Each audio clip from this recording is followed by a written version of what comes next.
ಕಾರಣ ಕೂಡ ಇದೆ. ಒಂದು ಸುಮಾರು 1,16,00,000 ಪ್ರಯಾಣಿಕರ ದಿನಕದಲ್ಲಿ 65 ಲಕ್ಷ ಜನ ಹೆಣ್ಮಕ್ಳಿದ್ದಾರೆ. ಅದ್ರ ಜೊತೆಗೆ 5,300 ಹೊಸ ಬಸ್ಗಳನ್ನ ಖರೀದಿ ಮಾಡಿದ್ದೀವಿ. ಸುಮಾರು 8,000 ಎಂಪ್ಲಾಯ್ಮೆಂಟ್ಗೆ ತಗೊಳ್ಳಿಕ್ಕೆ, ಹೊಸ ಮತ್ತೆ ಪೋಸ್ಟ್ಮೆಂಟ್ ತಗೊಳ್ಳಿಕ್ಕೆ ಆಲ್ರೆಡಿ ಫೈನಾನ್ಷಿಯಲ್ ಡಿಪಾರ್ಟ್ಮೆಂಟ್ ಮಂಜೂರಾತಿ ಕೊಟ್ಟಿದೆ. ಆಲ್ರೆಡಿ 4,000 ರಿಂದ 5,000 ಜನ ಆಲ್ರೆಡಿ ಎಂಪ್ಲಾಯ್ಮೆಂಟ್ ತಗೊಂಡಾಗಿದೆ. ಹೊಸ ಬಸ್ಗಳು ಮಾಡಬೇಕು, ಹೊಸ ಜನರನ್ನ ತಗೋಬೇಕು. ಹಂಗಾಗಿ ಈ ದರ ಏರಿಕೆ ಇರ್ತಕ್ಕಂಥದ್ದು ಏನು ಅನ್ಸೈಂಟಿಫಿಕ್ ಆಗಿ ಮಾಡಿರ್ತಕ್ಕಂಥದ್ದು ಒಂದಲ್ಲ. ಇವತ್ತೇನು ಬಿಜೆಪಿಯವರು ಈ ದರ ಏರಿಕೆ ಬಗ್ಗೆ ಮಾತನಾಡ್ತಿದ್ದಾರೆ, ಸ್ವಲ್ಪ ಏನಾನ ಅವ್ರು ಇದ್ರ ಬಗ್ಗೆ ಚರ್ಚೆಗೆ ಬಂದ್ರೆ ಮಾತಾಡೋಣ. ನಾನು ಬಹಳ ಸಲ ಮಾತನಾಡಿದ್ದೀನಿ. ಯಾಕೆ ಆಗ್ತಾ ಇದೆ ಅಂತಂದ್ರೆ, ಡೀಸೆಲ್ ಪೆಟ್ರೋಲ್ ಇವತ್ತು ಕೇಂದ್ರ ಸರ್ಕಾರ ಮನಸ್ಸು ಮಾಡಿದ್ರೆ ಅವರು 40 ರೂಪಾಯಿಗೆ 30 ರೂಪಾಯಿ ಕೊಡ್ಬೋದು.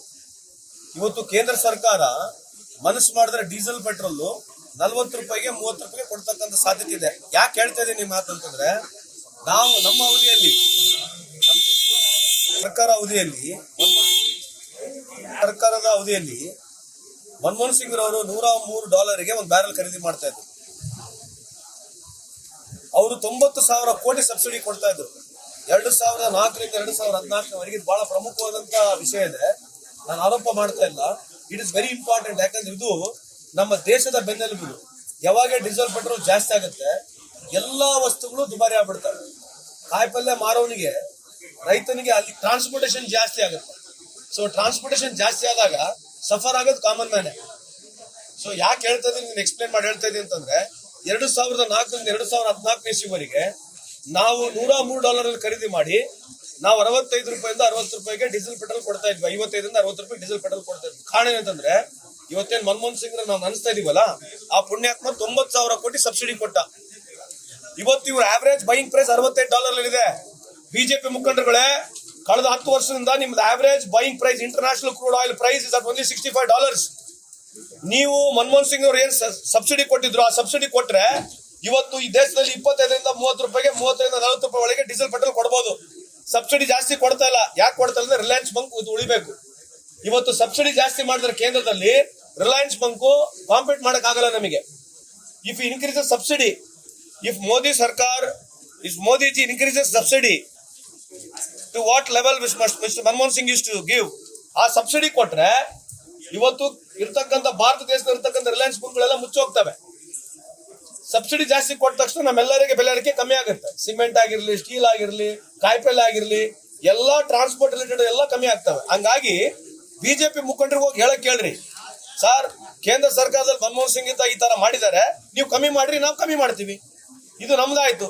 ಗುಜರಾತ್ ನಲ್ಲಿ, UP ನಲ್ಲಿ, ಬಿಹಾರ್ ನಲ್ಲಿ ಏನಿದೆ, ಇವತ್ತು 65 ಲಕ್ಷ ಹೆಣ್ಮಕ್ಳಿಗೆ ನಾವು ಫ್ರೀಯಾಗಿ ಪ್ರಯಾಣ ಮಾಡಿಸ್ತಿಲ್ವಾ? Somewhere the cost bearing has to come. ಎಲ್ಲದಕ್ಕೂ ಬರೋದು ಸ್ಟ್ರೈಕ್ ಮಾಡೋದು, ಎಲ್ಲದಕ್ಕೂ ಬರೋದು ಸ್ಟ್ರೈಕ್ ಮಾಡಿದ್ರೆ ಮತ್ತೆ GST ಮೇಲೆ ಸ್ಟ್ರೈಕ್ ಮಾಡಲಿಲ್ಲ ಮೊನ್ನೆ? ಯಾಕವರು ಸೆಕೆಂಡ್ ಹ್ಯಾಂಡ್ ಗಾಡಿಗಳ ಮೇಲೆ ಮತ್ತೆ GST ಹಾಕಿದ್ರಲ್ಲ, ಅವಾಗ ಯಾಕೆ ಏನಿತ್ತು? ಇವರು ಸುಮ್ಮನೆ ಇರ್ಬೇಕು. ಅವಾಗ ವೈ ಡಿಡ್ ದೇ ಇಂಪೋಸ್?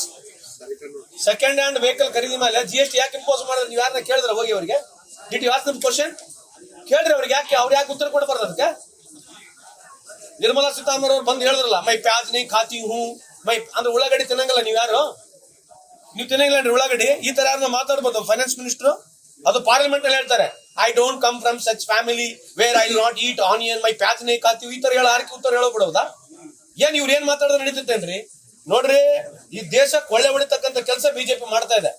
ಕೇಂದ್ರ ಸರ್ಕಾರದ ದುಬಾರಿ ಏನು ಆಗಿರ್ತಕ್ಕಂಥ ಈ ರಾಜ್ಯಗಳು ಸಫರ್ ಆಗ್ತಕ್ಕಂಥದ್ದು ಬಿಕಾಸ್ ಆಫ್ ಸೆಂಟ್ರಲ್ ಗವರ್ಮೆಂಟ್ ಪಾಲಿಸಿನೇ.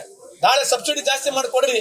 ಯಾಕೆ ಮಾಡ್ಬಾರ್ದು ಸಬ್ಸಿಡಿ ಜಾಸ್ತಿ? ನೀವು ಪ್ರೆಸಿಡೆಂಟ್ ಇರ್ತಕ್ಕಂಥ ನಮ್ಮ ಸರ್ಕಾರಗಳು 90,000 ಕೋಟಿ ಇವರು ಸಬ್ಸಿಡಿ ಕೊಟ್ಟಿದ್ರೆ, international fuel price, buying price, oil price ಕಮ್ಮಿ ಇತ್ತು, ಕೊಟ್ಟಿದ್ರೆ ಇವತ್ತು ನಮಗೆಲ್ಲ 30 ರೂಪಾಯಿ 40 ರೂಪಾಯಿಗೆ ಡೀಸೆಲ್ ಪೆಟ್ರೋಲ್ ಸಿಗ್ತಾ ಇತ್ತು.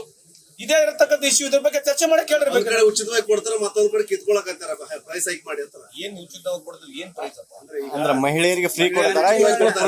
ಅಲ್ರಿ, ನಾವು ಕೊಟ್ಟಾರ ಕೊಡ್ತೀವಿ, ಇವ್ರೇನ್ ಕೊಟ್ಟಾರ? ಬರೀ ಕಿತ್ಕೊಳ್ಳೋದೇ ಇತ್ತಲ್ಲ ಇವ್ರದ್ದು. ನಾವು ಏನನ್ನ ಕೊಟ್ಟಾರ ಕೊಟ್ಟಿದ್ವಿ, ಇವ್ರೇನ್ ಕೊಟ್ಟಿದ್ದಾರೆ? ಇವ್ರೇನ ಕೊಟ್ಟಿದ್ದಾರೆ ಇಲ್ಲಿವರೆಗೆ? ಯಾವ್ದನ್ನ ಫ್ರೀ ಬೀಸ್ ಇದೆ ಅವ್ರದ್ದು? ಈಗೇನು ಮೋದಿ ಕಿ ಗ್ಯಾರಂಟಿ ಅಂತ 80 ಕೋಟಿ ಜನಕ್ಕೆ ಅಕ್ಕಿ ಕೊಡ್ತದಲ್ಲ, ಯಾರು ಕೊಟ್ಟಿರೋದು? ಮೋದಿ ಕಿ ಗ್ಯಾರಂಟಿ ಭಾಷಣಗಳು ಬಿಡ್ತಾರಲ್ಲ ಪಾರ್ಲಿಮೆಂಟ್ ಟೈಮ್ ನಲ್ಲಿ, ಯಾರು ಮಾಡಿರೋದು ಕಾರ್ಯಕ್ರಮ? ಈ ದೇಶದಲ್ಲಿ 1,10,000 ಕೋಟಿ, 1,10,000 crores ಏನು ಕೇಂದ್ರದಲ್ಲಿ ಬಡ್ಜೆಟ್ ಇಟ್ಟು ಆಹಾರ ಭದ್ರತೆ ಕಾನೂನು ಅಂತಂದ್ರು. ಈ ದೇಶದಲ್ಲಿ ಯಾರು ಬಡವರು ಹಸುವಿನಿಂದ ಮಲಗಬಾರ್ದು ಅಂತ ಹೇಳಿ ಶ್ರೀಮತಿ ಸೋನಿಯಾ ಗಾಂಧಿ ನೇತೃತ್ವದಲ್ಲಿರ್ತಕ್ಕಂಥ UPA ಸರ್ಕಾರ, ಮನಮೋಹನ್ ಸಿಂಗ್ ರವರು ತಂದಿರತಕ್ಕಂಥ ಕಾನೂನು. ಇವ್ರು 2 ರೂಪಾಯಿ ಅದರ ಮೇಲೆ ಸಬ್ಸಿಡಿ ಕೊಟ್ಟಿರೋದು. 2 ರೂಪಾಯಿ 1 ಕೆಜಿ ಮೇಲೆ ಅಕ್ಕಿ ಕೊಟ್ಟು 20,000 ಕೋಟಿ ಪಬ್ಲಿಷ್ ಇಟ್ಕೊಂಡು ಓಟ್ ತಗೊಂಡ್ಬಿಟ್ರೆ ಪುಣ್ಯಾತ್ಮ. ಇದ್ರ ಬಗ್ಗೆ ಚರ್ಚೆ ಮಾಡ್ತಾರಾ? ಸುಮ್ಮನೆ ಏನೋ ರೀ, ನೀವು ಬಿಜೆಪಿಗಳು ಕೇಳ್ರಿ ಸರ್. 2004ರಿಂದ 2014 ಇಸ್ವಿವರೆಗೆ ಕೇಂದ್ರದಲ್ಲಿರ್ತಕ್ಕಂಥ UPI 1 UPI 2 ಸರ್ಕಾರಿ ಸಬ್ಸಿಡಿ ಕೊಟ್ಟಿದೆ. ನೀವ್ಯಾಕೆ ಸಬ್ಸಿಡಿ ಕೊಡಬಾರ್ದು? ಆಮೇಲೆ ನೀವು GST ನಲ್ಲಿ ತಗೊಂಡಿರ್ತಕ್ಕಂಥ ತೆರಿಗೆಗಳು, ಅವಾಗಿರ್ತಕ್ಕಂಥ ಬಡ್ಜೆಟ್ ಸೈಜ್ 25 ಲಕ್ಷ ಕೋಟಿ ಇತ್ತು, ಇವತ್ತು 45 ಲಕ್ಷ ಕೋಟಿ ಬಡ್ಜೆಟ್ ಸೈಜ್ ಆಗಿದೆ. ಯಾಕೆ ಸಬ್ಸಿಡಿ ಜಾಸ್ತಿ ಕೊಡ್ತಾ ಇಲ್ಲ? Why are you not giving more subsidy? When you yourself will say your turnover has gone high, your revenue resources has gone high, revenue resources ಕೇಂದ್ರ ಸರ್ಕಾರ ಜಾಸ್ತಿ ಆದ್ಮೇಲೆ ನೀವ್ಯಾಕೆ ಸಬ್ಸಿಡಿ ಕೊಡ್ತಾ ಇಲ್ಲ? Why are you not giving? Priyanka Kharge ನಿವಾಸದ